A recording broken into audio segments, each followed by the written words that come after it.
Bonjour à tous, donc on repart sur une autre vidéo, cette fois-ci sur la parachate Mikex, donc la parachate de la semaine.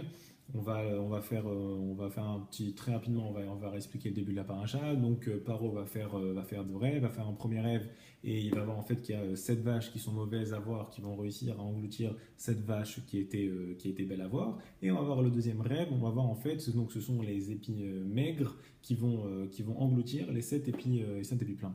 D'ailleurs, et donc Paro va se rendormir sans aucun problème après deux rêves comme ça. Donc on voit bien en fait aussi, d'ailleurs, c'est là où on voit que comment sont les Réchaïm, c'est que même s'il fait un rêve qui le perturbe, qui est pas bien, il se réveille, il arrive à se rendormir. Et une deuxième fois encore, avec un autre rêve, il arrive à se rendormir sans aucun problème. Donc comment il va faire? Le lendemain, il va se réveiller, il va faire venir par tous ses interprètes, voilà, j'ai fait tel et tel rêve, personne ne va le satisfaire. Et là, on va parler de lui, on va dire, ah oui, il y a Yosef qui peut peut-être interpréter ton rêve. On fait venir Yosef, on le fait venir pour interpréter le rêve de Paro. Donc, comme vous le savez tous, on va le voir dans le texte, la réponse de Yosef. Donc, il te dit, se lèveront, donc c'est dans le Pérec même Aleph, à partir du Pasuk Lamed. Donc, Yosef dit, Vekamoshe Vachanim, Vekavoshe Vachenerav, Achareen, Venishkar Kolasava, Veret Misrem, Vechil Arav et Haaretz. Donc, tu dis qu'il va y avoir 7 années de famine qui vont se lever et elles vont faire oublier toute l'abondance qu'il y avait en Égypte. Donc, en fait, il te dit ça comme ça, Yosef. Il te dit que ce premier rêve signifie en fait les 7 années d'abondance et le deuxième rêve, les 7 années de famine. Ça, on le sait tous.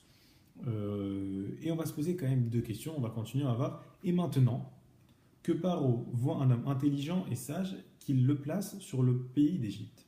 Donc là, on a deux questions. En hébreu, Veata yere Paro, Ishnavan vechacham, Mishitiyu al Eretz Misraim. Donc on se pose deux questions. La première, c'est de savoir, Yosef lui donne son avis. On n'a pas demandé son avis. On te demande juste d'interpréter ton rêve. Pourquoi Yosef donne son avis?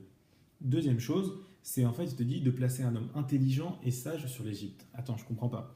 Tu viens de me dire qu'en fait, il y allait avoir 7 années d'abondance, puis 7 années de famine. Ok, quel est le problème? Tu mets les 7 années d'abondance, tu gardes énormément de récoltes, et ensuite, pendant les 7 années de famine, tu vas utiliser tout ce que tu as mis en réserve. Pourquoi tu as besoin de mettre quelqu'un d'intelligent qui va être là à mettre sur le toit de l'Égypte? C'est pas logique, c'est pas logique. Donc, on va avoir deux réponses. Donc, la première, c'est avec le Rav Ezraï Hacha, donc qui était un des raves du Rav Ovadia Yosef. Et il te dit ça. Il te dit en fait que Paro, il a attendu le conseil de Yosef. Comment on sait ça? C'est qu'en fait, dans le passage, il y a marqué Verata, et maintenant, Yere Paro Ish Navad Vechacham. Quand on traduit, et maintenant que Paro voit un homme intelligent et sage. C'est-à-dire quoi? Et maintenant, c'est-à-dire qu'en fait, on ne voit pas, donc c'est pas écrit dans le texte. C'est-à-dire que Paro pose une question à Yosef, et Yosef lui répond, et maintenant, comment tu vas faire? Tu vas devoir mettre un homme intelligent et sage. Donc ça, c'est la première réponse. On répond à la première question de savoir pourquoi Yosef a donné son avis. La deuxième question, c'est la réponse de Yosef qui est un peu plus étrange. C'est pourquoi on met un homme chacham et un homme navon. C'est quand même fort. Donc là, il y a le Rav Lopian qui répond, et il te dit en fait, c'est un homme intelligent, puisqu'en fait, ça va être un homme qui va être capable de pouvoir garder, de pouvoir vraiment comprendre et de pouvoir garder toute l'abondance qu'on va avoir pendant les 7 premières années. Imaginez-vous la situation. Pendant 7 ans, pendant les premières années, vous voyez qu'il y a énormément de nourriture, il n'y a jamais eu autant d'abondance que ça, c'est vraiment incroyable, beaucoup de nourriture. Psychologiquement, ça peut être dur de se dire, tiens, tu sais quoi, après ces 7 années qui vont venir, il n'y aura plus rien du tout. C'est difficile à comprendre, et c'est comme ça qu'il explique le Rav de Plan. Il faut savoir aussi qu'à l'époque, il n'y avait jamais eu de famine, il n'y avait jamais eu de difficultés, donc pour eux, c'était vraiment difficile de s'imaginer qu'il fallait tout garder et après pouvoir être utilisé. D'ailleurs, pour appuyer ça, on peut le voir dans le pasuk, dans les psukim qui sont juste après, donc dans les pasuk Nun He. Dans le pasuk Nun He, on te dit, donc Paro répond, puisqu'en fait toute l'Égypte était affamée, donc c'est-à-dire que pendant 7 ans, ils ont eu de l'abondance, ils n'ont pas été capables de garder ça, de garder autant pour eux, c'est-à-dire que vraiment c'était pas si facile que ça. Et qu'est-ce que répond Paro? Paro il dit à tous les Égyptiens, Paro Lechol Mitzrayim, Lechu El Yosef, Asher Yomar Lachem Taasu. Allez voir Yosef, et il vous dira quoi faire, il vous dira comment vous débrouiller. C'est-à-dire que tous les Égyptiens n'étaient pas capables, ça a vraiment été que Yosef qui a été capable. Et il y a Laurent Lopian qui fait un remède qui est assez incroyable, c'est qu'en fait il nous dit, nous, pendant toute notre vie, on peut faire mitzvot, on peut étudier la Torah, on peut essayer d'avancer, on peut essayer de faire des mitzvot comme juste aller mettre le tzit katan et marcher avec, faire la tzedaka, faire tout ce qui est possible. Et en fait, ça équivaut à quoi? Ça équivaut en général à nos plus belles années. C'est quand on est jeune qu'on est capable d'apprendre et quand vraiment on est vraiment en âge d'apprendre. D'ailleurs, ce que dit la, je ne sais plus, il me semble que c'est dans le Pirkei Avot, on dit c'est qu'en fait, l'homme il est vraiment capable d'apprendre quand il est jeune, dans la Mishnah peut-être, l'homme est vraiment capable d'apprendre quand il est jeune. Et après, tout ce qu'il va continuer à apprendre, il va réussir à l'emmagasiner. Et ça, en fait, quoi ça? Les 7 années d'abondance, c'est pour nous, c'est quoi? C'est toute notre vie, de notre naissance jusqu'à notre mort. C'est-à-dire que pendant toute ton année d'abondance, pendant toute ton année aussi sur Terre, tu dois apprendre un maximum de choses. Tu dois prendre toutes les mitzvahs, tu dois étudier la Torah, tu dois faire tout ce qui est capable. Pourquoi? Parce qu'après ces 7 années d'abondance, tu auras 7 années de famine. C'est quoi les 7 années de famine? C'est la mort. C'est le Olam Haba ou, Chas Shalom, ou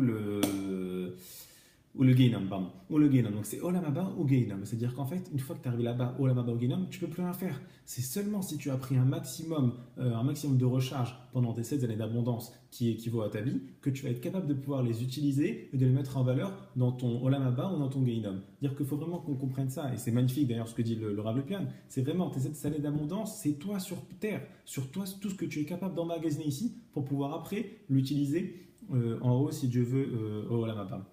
Donc ça, c'était la première chose que je voulais voir avec vous. La deuxième chose, qui est très rapide, mais qui est vraiment aussi sympathique, c'est en fait quand il y a Yaakov qui va dire, donc il vu qu'il n'y avait plus du tout de blé en Égypte, qu'est-ce qu'il va faire? Il va dire à ses fils, descendez en Égypte. Et donc là, c'est dans le Pérec Membet, dans le Passouk Aleph, on voit quoi? On voit que c'est écrit, Bayar Yaakov qui est Shever Bemitzrayim, Bayar Yaakov Manab, Lama Titraou. Donc c'est Yaakov qui vit qu'il y avait du blé en Égypte. Yaakov dit à ses fils, pourquoi regardez-vous? C'est quoi? Regardez-vous quoi? Je ne comprends pas. Pourquoi tu t'arrêtes là? Vayomer, et il dit, Ine Shamati qui est Sheva Bamisraïm, Redu Shama, Veshivrulanu Misham Enechie, Velo Namut. Vayardu Achre Yosef. Et voilà. C'est-à-dire qu'en fait, on te dit, pourquoi vous regardez-vous? On ne sait pas pourquoi. Donc ils se regardent. Ok, c'est super.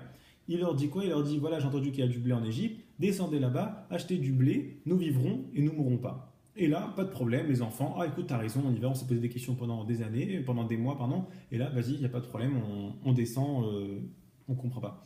Et il y a quelque chose que j'ai entendu qui est très beau, donc la personne avec qui on étudie le matin, quelque chose vraiment de magnifique, c'est en fait, il te dit quoi? Il te dit, Yaakov Elvanab Lama Titraou. C'est en fait, il leur a dit, Yaakov, il a dit à ses enfants, pourquoi vous regardez-vous? Il ne faut pas traduire comme ça.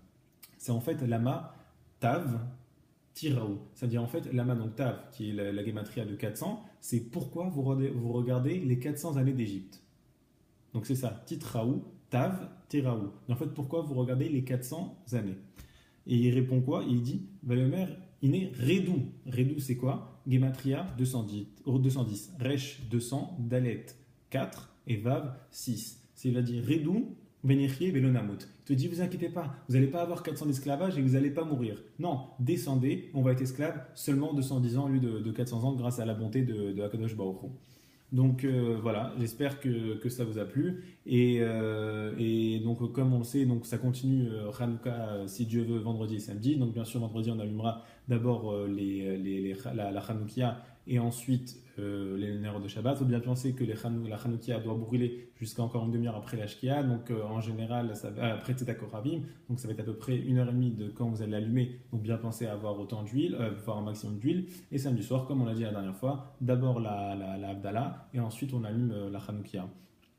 Quelque chose qui est sympathique, c'est qu'en fait on te dit, c'est que les premières lettres quand on dit Madlikim, Shimonat, Yeme, Hanouka, donc en fait qu'on allume les 8 bougies de Hanouka, donc ça va être le cas samedi soir, ça en fait quoi? Si on voit bien, c'est que même, donc Madlikim, Nerot, Madlikim, Shimona, Yeme, Hanouka, donc même, Madlikim, première lettre, même, après Shimonat, donc c'est un Shin, Yeme, c'est un Yud, et Hanouka, Chet, ça fait quoi? Mashiach.